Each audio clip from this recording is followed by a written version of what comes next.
Alright, I thought I would share an example of what food addiction looks like. So I've spent the better part of the last 3 years addressing addiction problems. First food addiction, and later on addiction to masturbating, and a number of other things. My addiction to using my electronic devices. I spent some time in the wilderness where it was not nearly as easy to get connected because I wanted to address that addiction.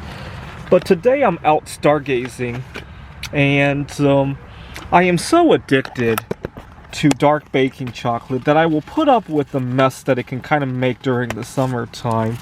So this bar has melted and refrozen at least 2 or 3 times, and that's the kind of issue I would put up with just to get to my food. I cannot imagine anything else I would put up with such a mess to get to, right? As much as I might be addicted to masturbating, I'm not going to put up with a mess in order to do it, right? If I have a important meeting tomorrow and I don't have clothes to change into, I don't have somewhere to shower, I'll put aside the masturbating, right? As much as I'm addicted to writing my computer games, a lot of other things have to come first, right? But for some reason, I'll put up with all sorts of crap just to get to my favorite food. And I got another example, actually.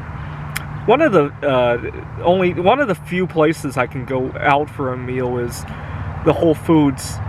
They have a cafeteria, and I love their fresh-made soup, but it's always a huge mess to carry around, right? So at the Whole Foods that I frequent, they don't have indoor seating areas just yet.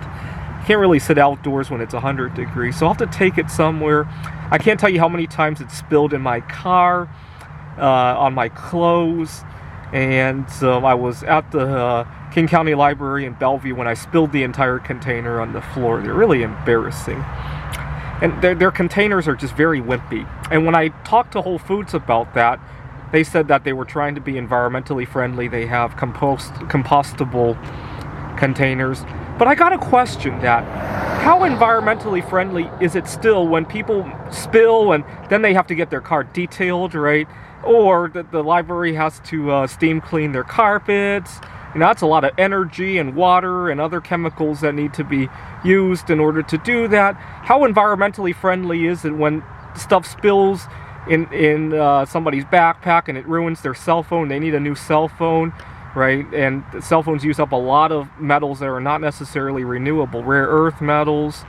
How environmentally friendly is that still, right? I gotta question that. But anyways, I thought I would share what can happen when one's addicted to food, right? It reminds me of how some people... I used to have a friend who had a drug addiction. He has since passed away, unfortunately. And he told me that when you're dying for that fix, you don't care if you're sharing needles with somebody.